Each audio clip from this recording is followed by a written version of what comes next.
Welcome to the Next Level Podcast, powered by San Manuel, a series connecting you with the best minds in casino, hospitality, tribal government, and beyond. Enjoy the show. All right, let's welcome to the stage the one and only Gary Vaynerchuk, a.k.a. Gary V. Good.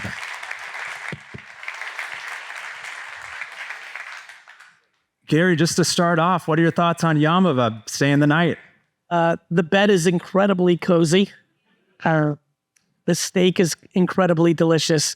I've had the fortune of, traveling quite a bit around the world and have been in many resorts, many casinos and things of that nature.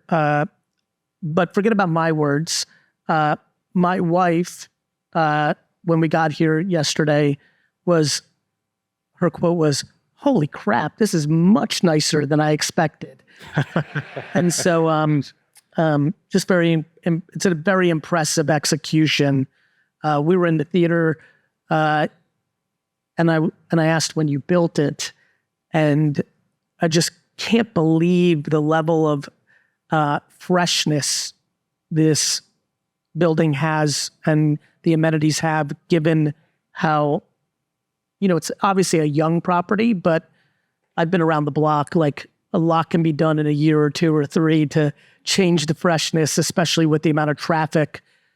So it's an incredible, an incredible indication of not only the thoughtfulness put into the fixtures and the strategy put into building out this place, but the maintenance and the craft and the care that the team cares about. And so, I'm an operator at heart, so I think about those things, and you should all be very proud of that. Round of applause for everyone out here. I think to echo on that, as you all know, 14 million visitors a year, and the EVS and the facilities team, but it's all of us, right? And taking care of the property. So Gary, I want to jump into it. I want to first start with giving you some flowers. I got three I want to hand out. One, VaynerMedia is an amazing partner. So thank you. And thank you for the infrastructure and everything you've built as a partner. Number two, your time. So Gary is one of the top 20 most followed people on LinkedIn. Gary has his hands on a lot of different things, which we'll touch on, but definitely I know time is your most valuable asset. So thank you for spending an hour with us. Of course. And then three, I know I'm not alone on this. Strip away all the marketing things. Obviously, we talk about VaynerMedia, attention being the asset, platforms, PAC, algorithms, culture, all the things you've added value from you think about career development, business, marketing, but the purple tie, this was done on purpose because you add so much value. The things you add out there really help people. And I think there's something too about, I think there's this quote, you're the average of the 5 people you associate the most or you spend the most time with. I think there's something too, you're the average of the 8 or 10 podcasts you listen to regularly. And I think the Gary V audio experience has added so much value. So thank you on that. Thank you so much. So, the 2-minute origin story, the Gary Vaynerchuk version. I know it's hard to do in 2 minutes. Raise your hand, though, before we dive into it. How familiar are you with Gary V and seeing his content? Okay, most. But it's always helpful in your own words to describe your origin story. Actually, I think it's a classic American dream story. I was born in the Soviet Union, so I was not born in this amazing country. I was very fortunate to get out when I was 3 years old. So I don't really remember the old country, but, I lived, when we first came to America in 1978, I lived in a studio apartment in Queens, New York with 7 family members. So it was wildly humble beginnings. I remember those 2 years pretty vividly. I grew up in New Jersey in the 80s. So, for anyone here over 45 years old, you remember how we used to do it, which was, I got breakfast at 8:30 and my mom pushed me out the door. I came back for 15 minutes for lunch and I came home at 6 p.m. And, those streets of New Jersey, I'm the byproduct of a world-class Hall of Fame level mother. I'm the product of, immigrant life. I always say it's incredibly hard to be hungry when you've been fed your whole life. And so, looking around this room, I'm sure a lot of you can associate with when you don't come from as much, you have a different gear. And then, I'm very, and then where are we brought up? How tough is the neighborhood? How not tough is the neighborhood? What's the neighborhood into? I went to Martin Luther King Elementary School, which for those that don't understand what that means, it means there was a lot of fighting going on 1st to 8th grade every day after school. And so I now look back at that as the greatest thing that ever happened to me. Similar, actually, and it's a big compliment to the organization, similar to the faces I see here.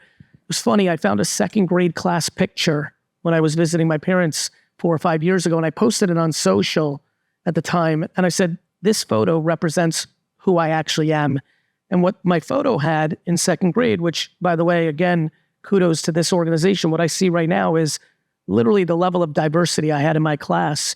No wonder I loved all people. Literally Hispanic, Asian, Black, white, Indian. I just had such a United Nations of upbringing, and it made me very adaptable. It made me understand different cultures. It made me understand people. I was born with a lot of intuition. I was parented with a lot of emotional intelligence. But the origin story is what I'm driven by today as a 49-year-old man is gratitude and guilt.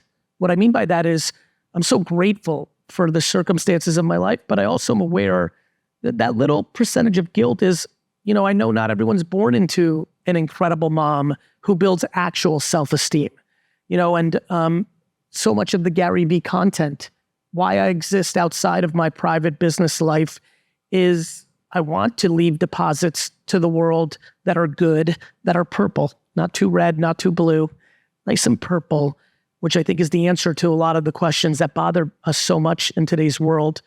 And that has to do with just how the cookie crumbled for me and fundamentally made me completely unstoppable.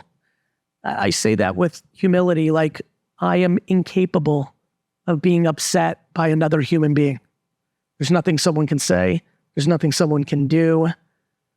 One of the reasons I'm able to be a public figure is the mean comments don't faze me. I know who I am. I know my intent. I'm also grounded by humility. Like I'm a human. I have unlimited shortcomings and have made plenty of mistakes. I just don't have the capacity to dwell on them because it is not a very good energy and it doesn't solve anything. And so I'm obsessed with accountability. I truly believe that everything that is wrong in my life is 100% my fault. I'm aware that there's outside circumstances that have led to some of these shortcomings or issues, but I believe I have the power and the strength to adapt to the outside things. I actually think one of the great issues in our society right now is that people think someone else is going to fix it for them. Their parents, a politician, their boss.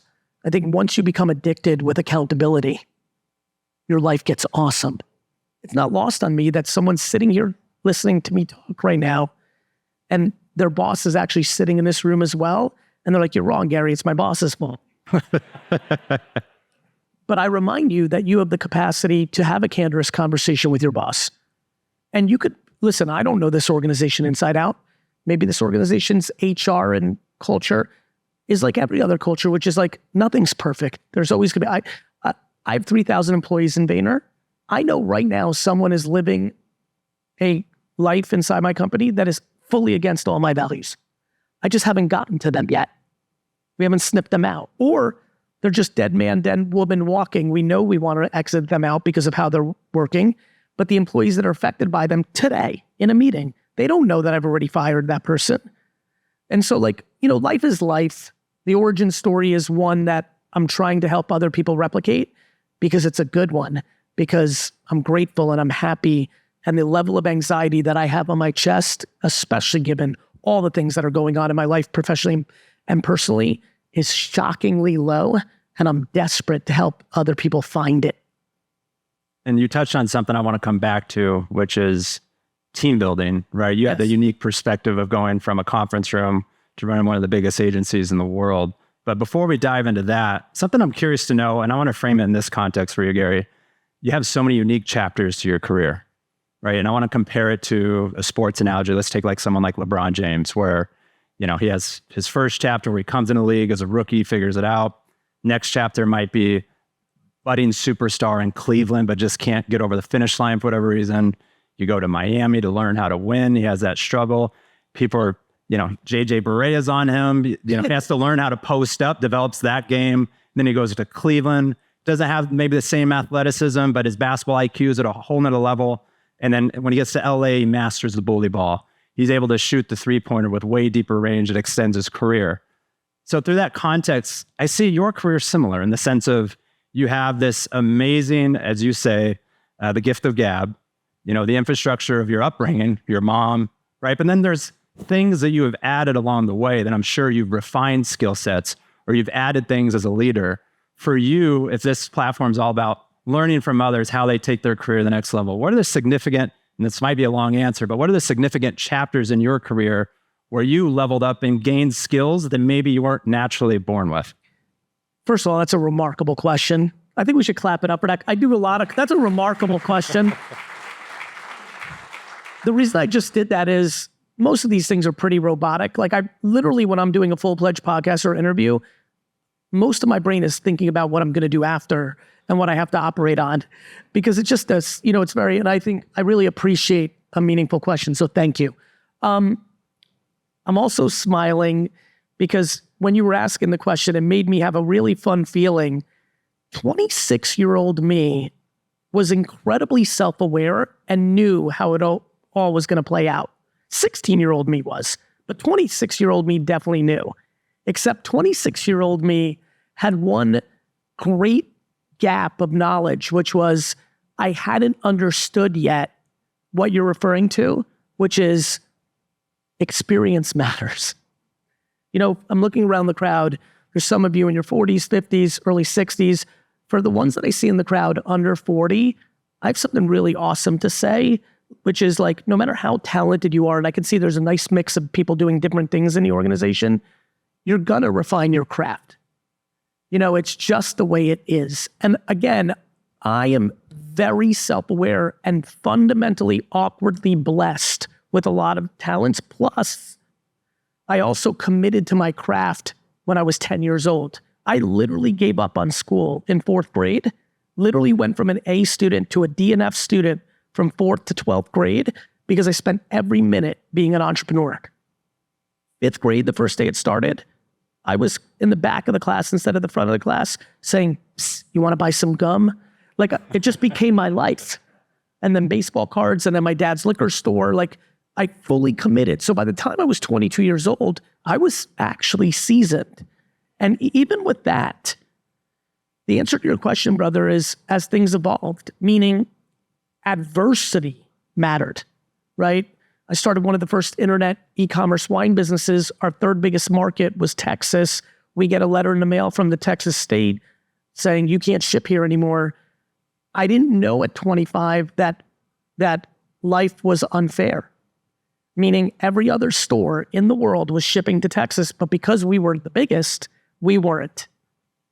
So I had to learn that punch in the mouth of like, oh, this is not going to be fair. But that's a learning. That's when you level up. That's when you go to 100% no crying in baseball. Like, somewhere in my mid-20s, I realized, okay, back to what I just said earlier, like accountability, like 100% is my fault. I could have been not as big in Texas. I could have done it just a little less, so it didn't hit the radar. Like you start to learn these things that I'm sure some of you are associating with. You start to learn life. Going to the bank when I was 30 years old after my first marriage and going to get an apartment because that's what you do when you grow up, and the bank looking at my face and laughing at me because I was so delusional from 22 to 30 of only one obsession, which was to build my dad's liquor store business for him and my mom. And I built that business from a $3 to a $60 million business with no credit line, no cash infusion, just 15 hours of work, 7 days a week, 8 years of talent. And then I walk into a bank saying, I want to buy my first apartment.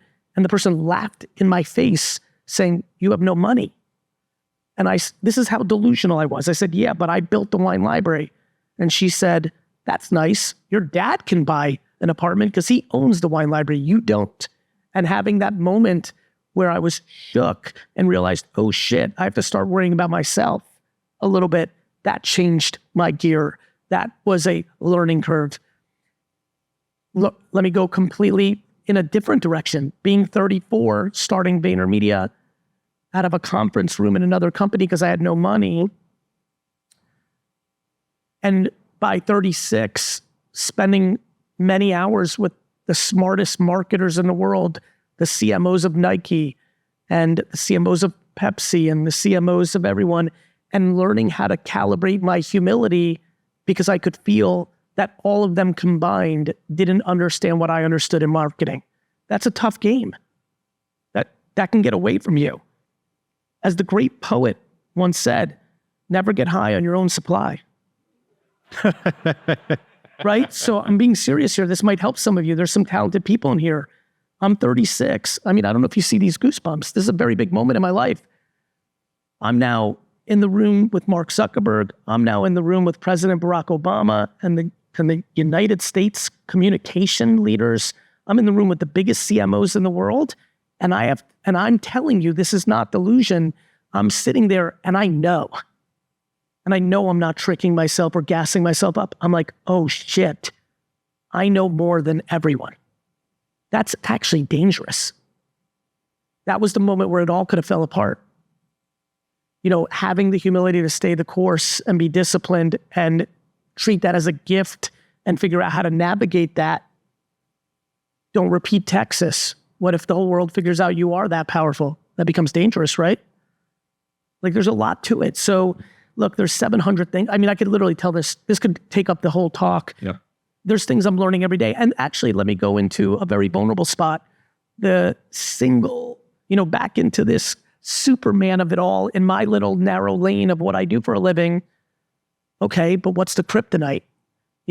My greatest pride 10 years ago, if I was sitting here, we've already touched on it. My greatest pride was eliminating fear of my family and my employees. It was my greatest pride. Going through some personal things like a separation and looking at my business and a Facebook group popping up of former employees who were shitting on me, having to calibrate that I had kryptonite in my Superman game, which was, and this is crazy because it was so blind, it was so hard for me to see, because in this setting, Gary V, my greatest strength is candor. I shoot it uber straight because I'm really not talking to any of you. I'm talking to the ether. But in my real life, both personally and professionally, my greatest weakness was the more I cared about you, the harder it was for me to be candorous with you. And I thought for 15, 20 years that I was creating all this lack of fear. And what I had to wake up to in my early 40s was all my direct reports felt safe-ish. It was all cozy and I was taking care of all the hard shit. But I had built up enough of a reputation and actions that they knew they actually didn't know where they sat with me because it was all bubblegum and love and kiss and hug and how was your weekend and I love you. And then out of nowhere, because I didn't have the ability to be candorous and give them critical feedback along the way, it would just be like, hey, can I see you on Wednesday morning at 9:15? And they were fired. And to look myself in the mirror at 42 years old and say, the thing that I most have put up on a pedestal, the way I was parented to be a superhero for my siblings, like, holy shit, this has been a facade. I've not eliminated fear. That was a very hard lesson. And I will tell you, I wrote a book called 12 and a Half about the 13 leadership traits that I've observed that mattered to building a big business and a great life. And my half was candor. And I talked about this concept called kind candor. Because my big issue with radical candor was I watched executives and people use candor as a way to be a jerk, to hold down people underneath them.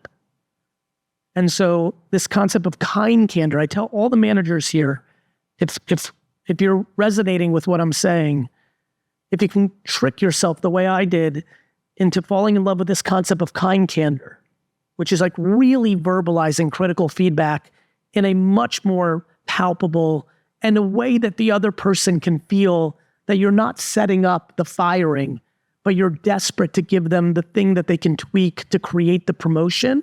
It changed the course of my life and of my organizations. VaynerMedia, VaynerX, has doubled in revenue off of a 9-figure base in the last 6 years And I can tell you 100% that the disproportionate reason is because the leader finally figured out how to calibrate candor. Love that. Question, I want to stay on this topic for a little bit. You call it the honey empire. Yes. So staying there a little bit, you kind of mentioned it, but we have a saying here called build something greater together. Yes. Kind of similar in the sense of we are constantly in the business of building here. Yes. Right? We are constantly in business of innovation. The key is it's got to be greater. It's going to be better than it was yesterday, but the key piece, that together piece. Yes. We have very talented individuals in here, but as you all know, no one does anything alone. And we're at our best, we're working together. So I think about that a little bit in the sense of honey empire, where you hold these two kind of things that, and I think this is potentially part of your superpower, two things that kind of go against each other. Honey, to your point, which you were just mentioning. Honey over vinegar. Everything in our company is going to be happiness. Nobody's going to cry in the bathroom. I am suffocated by negativity and can't function. So if that's the case, you can imagine I'm a dictator in my company. You think the family that runs this thing is a dictator? I'm a dictator. It's just me. And so honey over vinegar, positivity that's practical, not delusional, not entitlement. Honey is what our company's about, but let that not confuse you. We are building an empire. And so to your point, that can, especially for modern society, the number one saying I hate the most in the world is nice guys finish last. I actually believe it is one of the most toxic and dangerous frameworks in our society. I think it's teaching young men, that you can't win unless you compromise your moral compass. I think it's a terrible framework.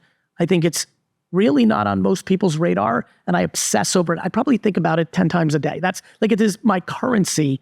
It's why I also talk about the things I talk about. It's also why I love being uber successful. I do not demonize billionaires. I think it's a dangerous framework. I demonize bad behavior that doesn't uphold the merit to get there. If you cheat to get there, that's bad. If you're just that talented, why suppress the human will, right? So yeah, the honey empire is our framework, and I love the togetherness, and it services us tremendously well. And the fact that you guys have that saying, and the fact that everyone here knows it, is just a good job corporately, because you need a rallying cry that I think has both yin and yang. It goes back to the purple. I really believe in many things that red believes in, and I believe in many things that blue believes in. And I'm sad we find ourselves in America right now in a place where people feel that they have to change their opinions on things to be fully red or fully blue. It is why we have the anxiety we have now. It's a mistake. It does not work. It leads to what you're dealing with now. Within my little corporation, we are all in on purple, and Honey Empire represents that. Awesome. Give it up, everyone.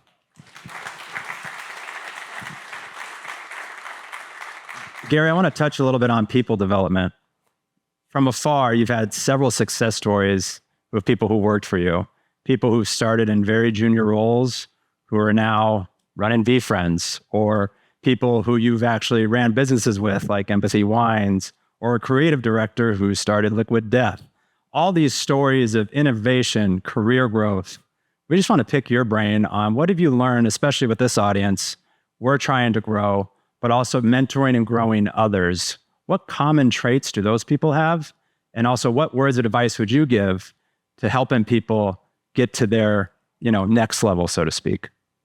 Well, I think it starts with a very hard thing to do that I almost struggle to even ask an organization like this to do, because I think it is the ultimate framework of how this becomes true, but I will share it with you.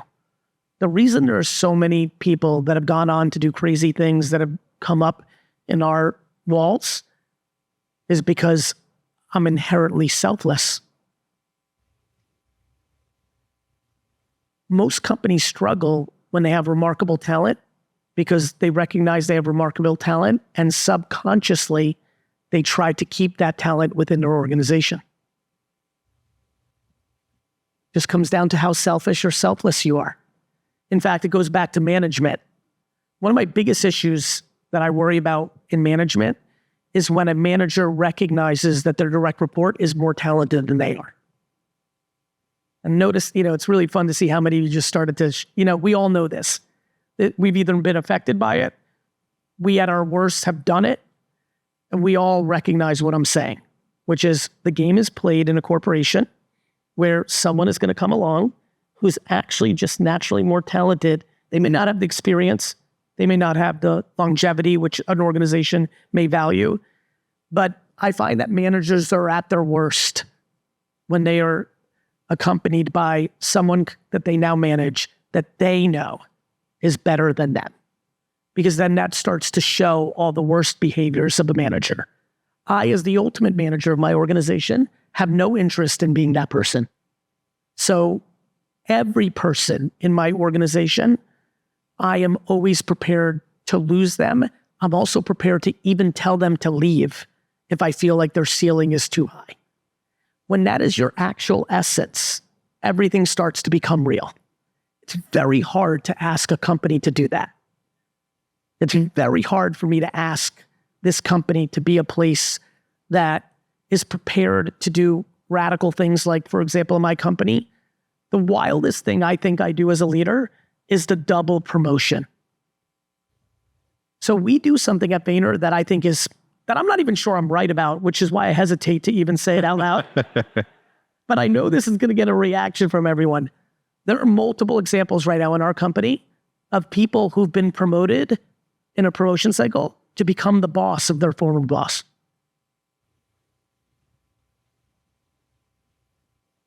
Like, we're talking, you're a VP and you're in charge of a director, and then out of nowhere, that director has become an SVP and they're your boss. I'm bringing up these analogies and insights bouncing around a little bit to answer your question, which is when human beings feel that they work in an environment that is merit-based, everything changes. If people in this room actually believed what I just said could be true, that if you crush and you do the right things, that you could wake up and someone might tell you that you just became the boss of your boss, it would change the behavior of both you and, more importantly, your boss.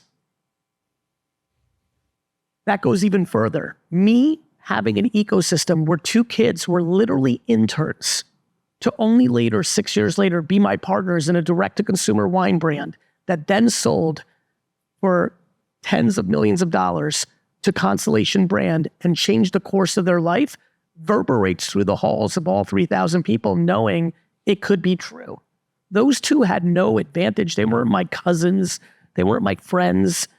Like, they just won on merit. And getting an email from Mike, who worked out of the LA office, the one that services this account, saying, "Hey, Gary, I've been inspired. I'm ready to go do my own thing. I'm bouncing. Would you like to invest in my company?" And back to Nice Guys Finish Last, Mike was a creative director. Creative directors, I don't know if you know this, aren't normally great business people. They're artists.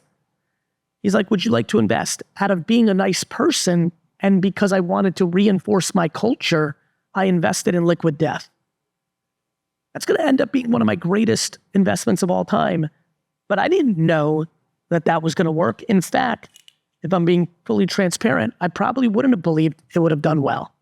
I didn't see the business gear yet in Mike that he clearly had. I didn't have the luxury of spending that kind of time with him to know that he had the capacity to build, a multi-billion-dollar beverage brand. But out of living my principles of being a good person, wanting to support him, and knowing that it would also matter to the other thousands in my organization that I'm supporting things like this, makes me believe that Nice Guys finish first. Go. And if you had to say, yeah. And I appreciate that. What I appreciate about you all reacting to that is like, what I just told you, that is tangible. That is not theory of like, oh, it's all going to work. Like, that is a tangible example of when you choose to the best of your ability to err on the side of positivity and optimism, good things happen. I would argue societally, politically, parenting, forget about politicians, parents. How many people are parents in this room? Raise your hand. this is going to so land with all of you. I am one as well. Most parents navigate with weaponizing fear against their children. Don't do this because this will happen. You yourself are navigating everything because we love these little characters so goddamn much that fear suffocates us. We want nothing to happen to them. We want it good. And then we find ourselves in 2026 world where the youth at scale, not every kid, there's so many, but the youth at scale is fear-based and so overcoddled, their entitlement is at a record level. And we all look around and go, what the hell just happened? And what happened was we scared them too much and we overcoddled them too much. We created a generation of zoo animals. We did. And it was all well-intended. Do you know what I hate more than anything on earth? 8th place trophies.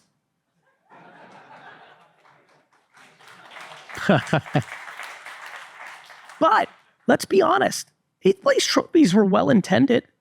Whoever is the queen or the king of the 8th place trophy, it's not like they're like, you know what? Let's come up with something that completely destroys the self-esteem of a generation and teaches our children indifference, which is the seed to depression. Let's do that. No, what they said was, like, this feels bad. Like, look at these kids crying, kids like me. By the way, how many people here raised a child that cried when they lost? Raise your hands. I don't know what you ended up doing with that, but I desperately hope you never uttered the words, it's just a game. If you were fortunate enough to birth a child who literally gives a crap if they lose in checkers or soccer or anything else, you have literally birthed a winner.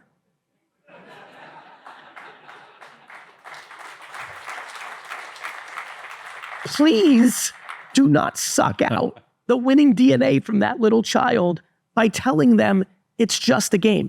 It might be just a game to you because you're a loser, but that kid's a winner and you must let that kid cry in perpetuity.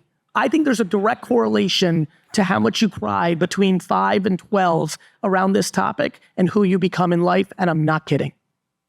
So let them cry. Let them cry.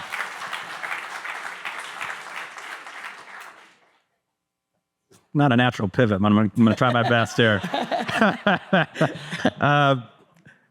You've had your hands, there's no graceful way to do it, so I'm just going to do it. You've had your hands in many sectors and many different places for partnerships. Yes. Sports, entertainment, brands, personal talent, small brick and mortar, Fortune 500 companies. What advice do you have as it relates to successful partnerships, from discovery mode to negotiation to hopefully long-lasting partnership that executes beyond specific deliverables? I'm sorry to interrupt you. This is going to be the shortest answer, and it is because it is crystal clear to me. In fact, it's one of the things I'm thinking about writing an entire book on. The answer to your question is 51-49. The answer to your question is, in every partnership, if you are willing to give the other party 51% of the action, you will win in perpetuity. You just have to be talented enough to extract the value out of the 49% that you're getting. I have been able to make so many things work because I always leave money on the table. I leave emotion on the table. I have the capacity to be the bigger person, even when on paper I am correct. And I will tell you, the answer to your question is 51-49. The amount of people that go into relationships, go into business partnerships, go into servicing, go into leadership, go into management, that are trying to understand what's in it for them is staggering. Some people are as scary as trying to get 90, 100% of the value in their relationships, let alone 60 or 70 or 80. But the way to have functionally successful long-term partnerships is to be happy with your 49 cents on the dollar.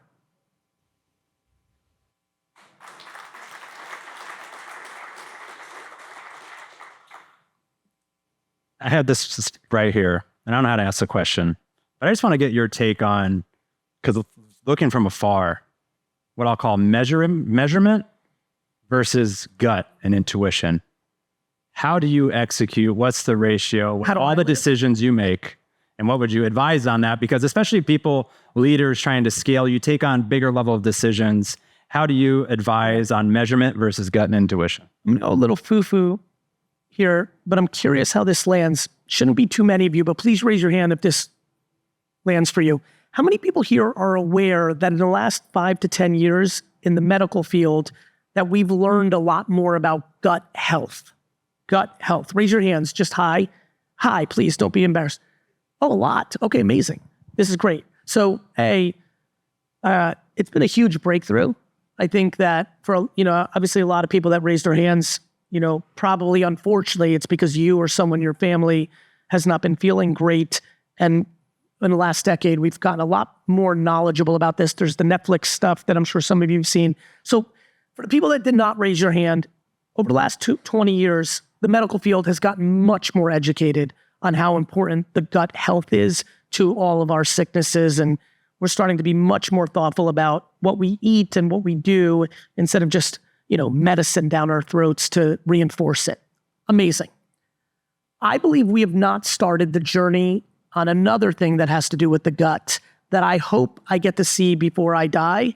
But if not, I will enjoy watching from heaven, which is, I believe 100% what I'm about to say. I believe the primary brain of a human being is their actual gut and intuition, and that our brain is actually our secondary module. I fully believe this. It's crystal clear to me. And I know that I have absolutely zero science behind that answer. So to answer your question, brother, I make 100% of my decisions on gut, then I go into the practical side. I believe most people here go against their gut out of fear, out of logic, out of the way they were taught, out of the way the school system is structured, after the way they were parented, what they believe are societal norms and truths. They literally go against their gut. And I would argue that many of you are going to resonate with what I'm going to say. Many of you, from the youngsters in this room, some of the people that have had a couple of spins around the sun, will all agree that when I say this, you all agree you can think of at least one time where you went against your gut, you went with what you thought was right, and it really didn't work out. And I will also think that you'll all agree with me that that one is the one that stings the most of the mistakes of your life, right? That's the one that hurts because you knew, right? You knew. So to answer your question, brother, when you're investing all your life savings in a 6-month period after you worked, I want you to know my life story. After you worked from 14, let alone 22, to 34, to 31 at the time, 14 to 31, working every hour you possibly had that you weren't in school for your father, who from 22 to 31 paid you nothing, not because he's a bad guy, but because that's how immigrants do it, because what he thought was, well, one day you'll inherit this business. And when I confronted him about that at 28, saying, Dad, I just took your business from 3 to 60 million. I'd like to make more than 50,000 a year. He said, but you're going to inherit it. It's yours. And I said, Dad, you're 20 years older than me and have good genetics. I don't want to inherit this at 90 years old. This is my life. So I live 22 to 31, working 12 to 15 hours a day, 6 days a week, sometimes 7, September to December during the high season, to have no time for a personal life, which helped me not spend any money.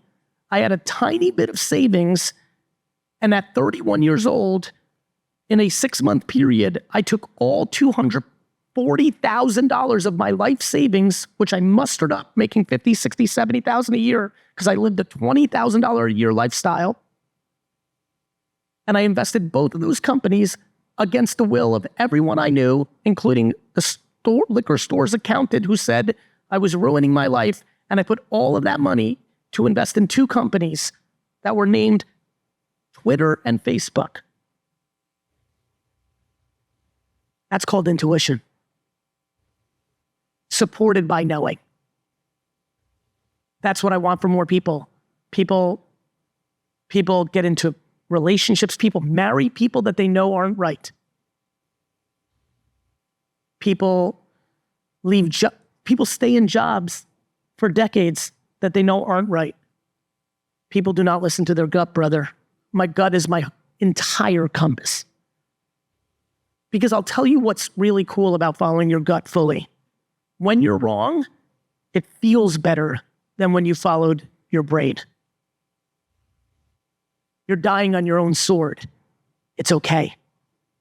But when you don't listen to your gut and you listen, first of all, listening to someone else is insanity. They are fully coming with advice predicated on them, not you. And if you ask your parents, they're coming from a place of fear. So please, we got to reshape the norms of how we do things.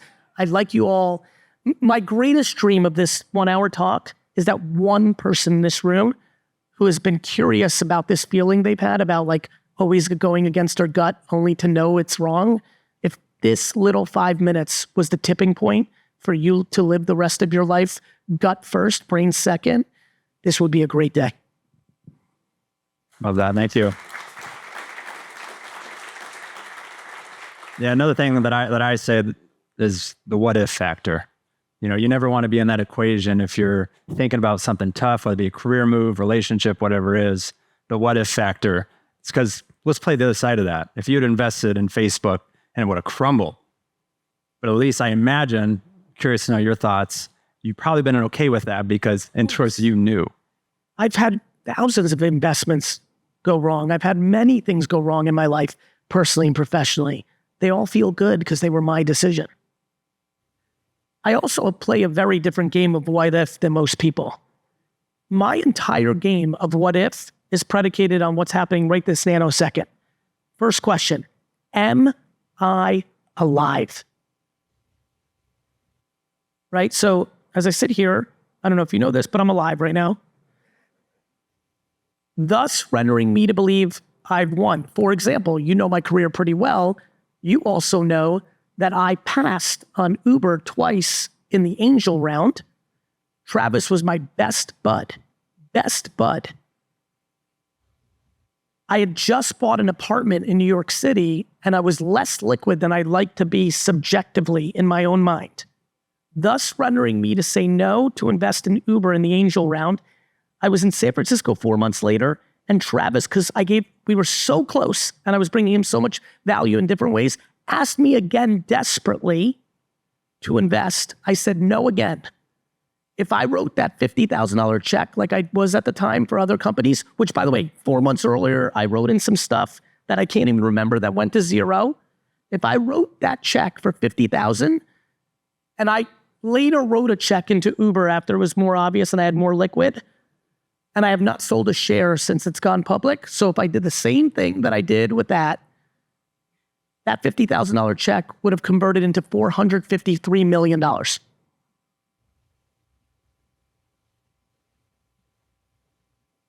Here's how my brain works on that. Let me say this slow. Catastrophic decision. My brain works like this. Had I made that investment, it would have changed the course of my life, no question. Forget about the financial ramifications. It would have made my personal brand even bigger. I would have rode that wave of 2013, 14, 15, 16, 17, where Uber was at the top of the innovation scale. It was also a very global company. I would have been taken to different places and different stages and different things. And my brain basically works like this.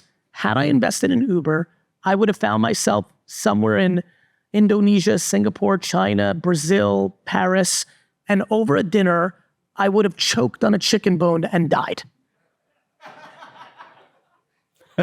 I swear to God, that's how I think. Or that I would have been in LA instead of Austin, and on that day, I would have gotten a phone call about a trade the Jets made, wasn't paying attention, took a step, and a truck would have hit me, and I'd be dead. I basically have no capacity to dwell on every mistake I've ever made, even something like that, which is, I wish you understood how improbable it was for me to say no twice to Uber based on my behavior in that 5-year window. It's improbable. It's like It's so meant to be that I didn't make that investment that I can't even comprehend it. Thus rendering me only to believe that it was in my self-interest. I choose to believe that. I want you all to choose to believe that for your lives. That every horrible thing that has happened to you is actually a remarkable thing if you happen to be sitting here right now and you're alive. I want people to see that. Thank you. Gary, I want to go to a segment here we call The Bigger Picture, where I'm going to show a video, a picture, and we're just going to kind of riff a little bit more quick, but... That is February 21st, 2006. I asked one of my guys in IT to run to Best Buy and get a camera.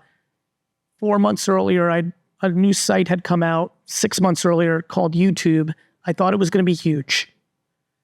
I was like, this is it. There's something here too. This was the first time I ever showed up to the world. I'm 31 in this photo. Yes, I'm 30 because it's 06. I'm 30 in this photo. That kid, this is the first 5 seconds of this video. That kid, an hour earlier, thought the video he was about to make was going to be more like QVC. That I was going to make this video and I was going to sell all of you this incredibly good Napa Cab red blend, more like a Dominus Insignia that was cheaper than Dominus Insignia. I was going to put you onto it. And this is about, because the title's coming over it. So this means this video is now, this is like the recording started. This is probably 4 seconds to 7 seconds into the red light that I'm looking at in this camera being on. And in that 4 to 7 seconds, goosebumps again, you see it? In those 4 to 7 seconds, my brain was like, oh shit, this is going to be big.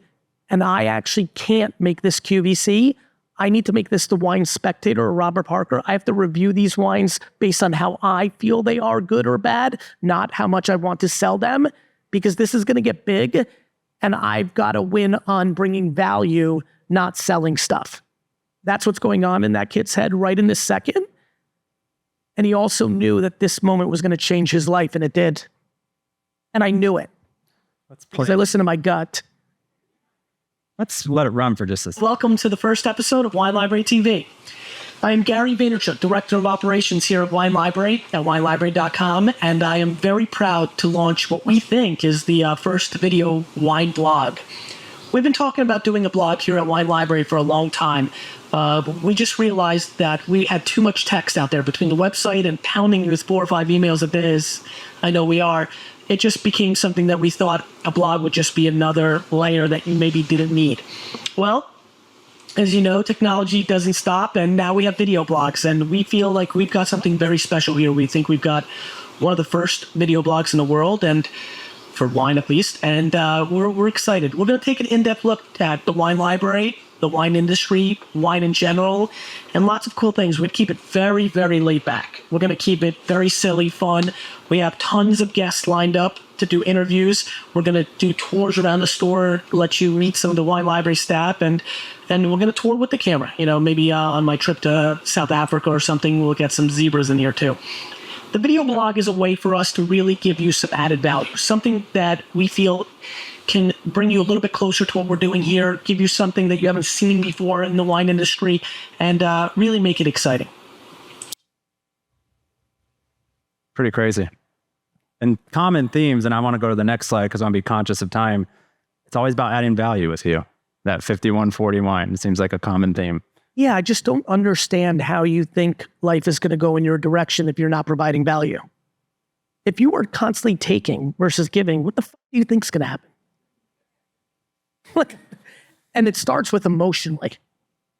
You know, if you're the person in your family that is requiring people's emotional help because you're insecure, you're on your back foot.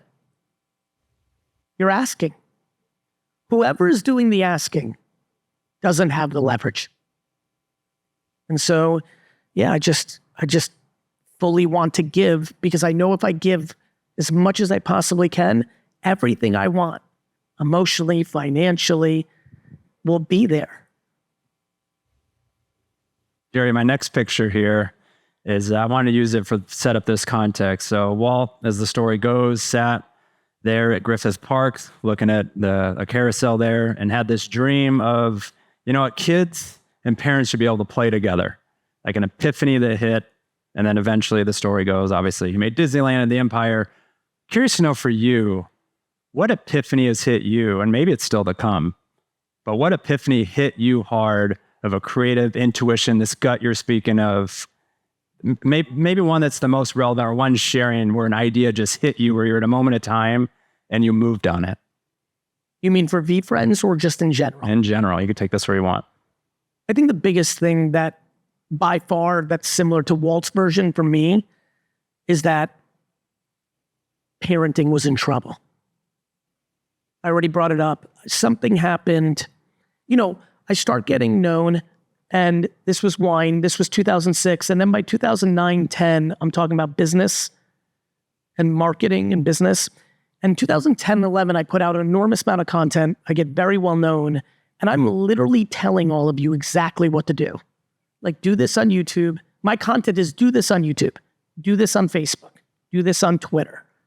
And I'm watching the world, people that consume my content, the comments, the emails I'm getting, and I'm watching people not do it. And I have completely no knowledge to why. Like, when I say I have no clue why I'm like, run these ads on Twitter and you will sell more stuff. Take a camera and talk about bottled water or the food court you have in there and post it here. And I'm baffled. And somewhere around 2013, 14, 15, I have an epiphany that people are insecure at scale. I'm like, oh shit. The reason I'm doing all this stuff is I'm actually confident. And the reason literally 99% of people are not doing this, some of you do not post on social media because you're scared that someone's going to leave a bad comment. Or even worse, you don't think it means anything. You don't think your opinion or observation on something has any value. How sad. Right? Which is wild because I watch people scared to post content around interesting stuff because they don't think they have value. But then that same person is thrilled to get in a fight on social media about politics because they think their opinion is how the world should run. Literally, deep insecurity and deep audacity mixed in one person.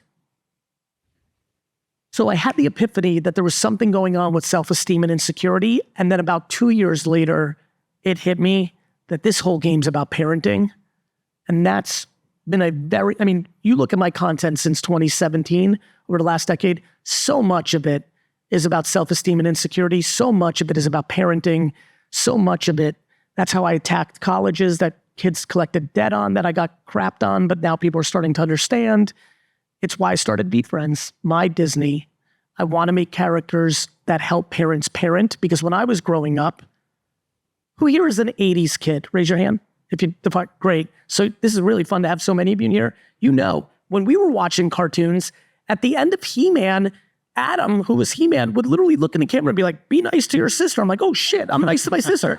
You know, like the content that we grew up with in the 70s, 80s, and even into the early 90s, they were contributing to helping parents in this hard game called parenting. Over the last 20 years, I think we've lost our way. I like what Bluey's doing. I think it's starting to come back. But VeeFriends, like when I look at this, for example, this right here. So first of all, VeeFriends is obsessed with changing the perception of society to be more positive. So for example, right here, front and center, my Mickey Mouse, my Pikachu, you are looking at the very, very, very, very, very lucky black cat. Because I think it's insane that we live in a world where if a black cat runs in front of you, that you've decided you're going to have a bad day.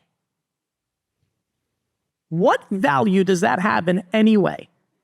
Not to mention me having very emotional feelings about why it's a black cat and not a white cat, but we can go into that another time. Here is my favorite character. If I can get one character famous to the world in the next 50 years of my life, and it is this character, it will be the great accomplishment of my life. This, my friends, is the accountable ant. we already talked earlier in this talk about accountability. I genuinely believe what I'm about to say. I believe that if you went fully 100% accountable, 100%, took the words out of your mouth or your thoughts in your head of what your mom did wrong, what your dad did wrong, what the boss did wrong, literally nothing that anyone else has done has anything to do with you. That when you get there, you become fundamentally unstoppable. All of us in this room, we're grown.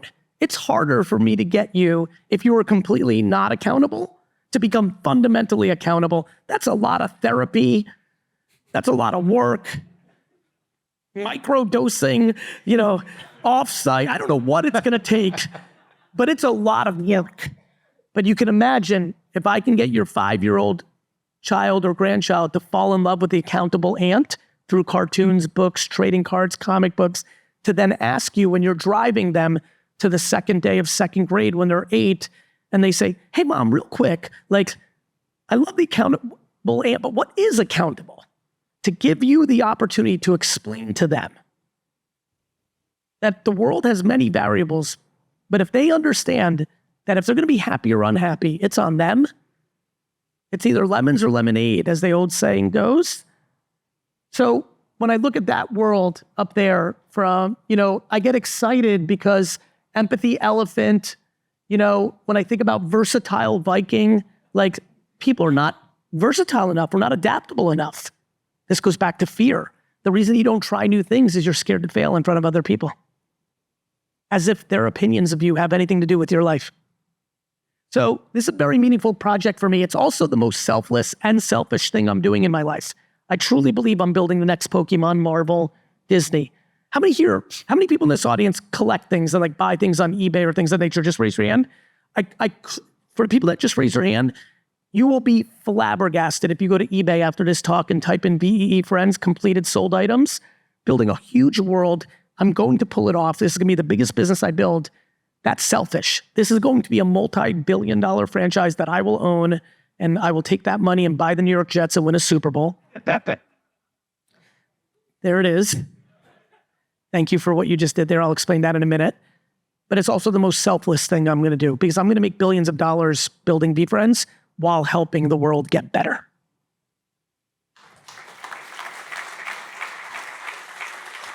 So Gary, speaking of the Jets, it's a good transition here. I want to throw this scenario out. 2043, Gary Vaynerchuk buys the Jets. Yep. Who's the first phone call once that sale goes through? And then part 2, what's your first public statement sound like? So most of you are probably not deep enough fans of my content to fully know what's going on here. This is the current Jet Stadium. What you're seeing superimposed on there, and thank you very much, it's making me emotional. What you're seeing in there is a sweater. So what you see there is a sweater that I own currently. It is my most singular prized possession. This is a sweater that is important to me because when I moved to Edison, New Jersey in 1982, I was just learning American culture. I'm starting to speak the language. We just moved. We moved in August, right before my first grade year, and back to 80s kids life. I go out, I eat breakfast. I go outside. For the youngsters in this crowd, this is literally what you did back then. I literally ate breakfast. We just moved, and I literally walked out the house, and I just roamed the streets until I found 3 kids throwing a Nerf football. Remember the old Nerf football, the squishy, a green and white Nerf football. I come over. The kids welcome me, which was obviously very nice. They're like, who do you like? I'm like, in what? They're like, football. I'm like, what's football? They're like, this. They're like, you're a Jets fan like us. That was how I became a Jets fan. That was 1982. 3 weeks later, they played their first game.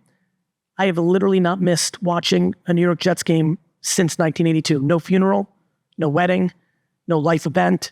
I've literally watched every single game, every single play since 1982. It is the most important thing in my life besides my family. More important than my legacy, my businesses, the Jets.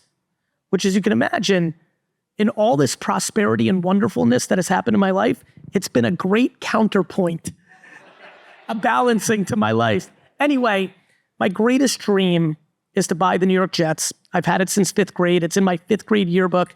Everyone's like, what are you going to be when you grow up? Everyone's like a cowboy, an astronaut. Back in the 80s, everyone wanted to be an architect. Like half my class is like architect. And mine is literally the owner of the New York Jets. So it's been implanted. And my great dream is when I played football with my friends in 82, they all had jerseys, but we were poor. Even though where we lived was lower middle class, pretty poor, they all had jerseys. Not like brand new ones, raggedy, probably from their siblings, but they all had jerseys. I came in after a couple of weeks. I'm like, Mom, I want a jersey. I don't know. It seems like there's some immigrants in the crowd. Like when immigrants first come to America, you don't buy dumb shit like that. It's food and shelter and that's it. And so my mom said no. I was crushed. Unbeknownst to me, after she put us to bed, after she waited for my dad to come home at 11 o'clock at night from the liquor store and cooked him dinner, cleaned up the whole house, from 11 to midnight for a couple of weeks, she knitted me this sweater.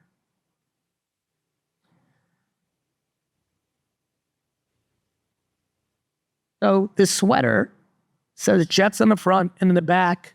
It's got the number 5, which is my favorite number. How many people here follow me by any chance? Just raise your hands. So the ones that follow me, you might notice when there's photos of me out there, I'm always doing this in my photos. The reason I do this is about 9 years ago, I was like, oh shit, I have a feeling I'm going to take a lot of photos for the rest of my life. I want to make it meaningful. So every time I take a photo with somebody, I throw up a number 5 as a little head nod to my mother. So on the back of this jersey, it says number 5 and Gary. 5's always been my favorite number. I really want to buy the Jets, and I really want to put this in the front of this stadium because I think it's an incredibly inspiring and motivational action. I think a little kid who comes to the stadium and sees this sitting in a glass case in front of the stadium, and the plaque says from not being able to afford a jersey of the team to being able to buy the whole team, I think it's important for people to see people. The reason I believe, even though I know it's under attack about diversity, inclusion, like I think it's important. I'm sure all of us know this. It's important to see someone that looks like us in places, right? Whether it's your gender or your race or your religion, it's just important to see someone get to the highest levels that looks like you because it makes you know the truth, which is, and I think it's highly motivational. If someone that looks like you came from an alcoholic father or a drug-infested neighborhood or this gender, this race, if someone came from the place you came from to the highest levels, it eliminates your excuse that you can't. And so, yes, this is very important to me. Yeah. Gary, I want to be mindful for your time. We're at 11:15. Do we have time for Q&A or? Yeah, what is my timing? Q&A is my favorite, so let's see. Give me 1 sec. I could do this with 3 hours with Gary, so apologies. I will sneak in 5 minutes. Let's do it. 5 minutes. All right, let's do it. We're going to skip this one. We're going to skip Macho Man. My favorite. Maybe one day we could do a part 2 with Gary. I have so much more to talk about. But anybody, hands up. We're going to do this quickly. All right, right here in front, if we can get a microphone.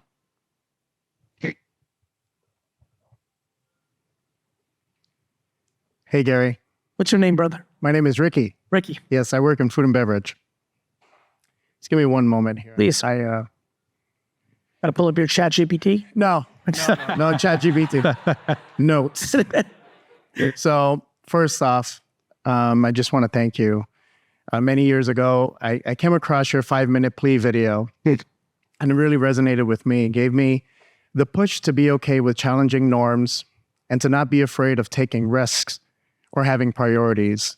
Better over perfect, test and learn, fail and learn. Because of you, I'm not scared.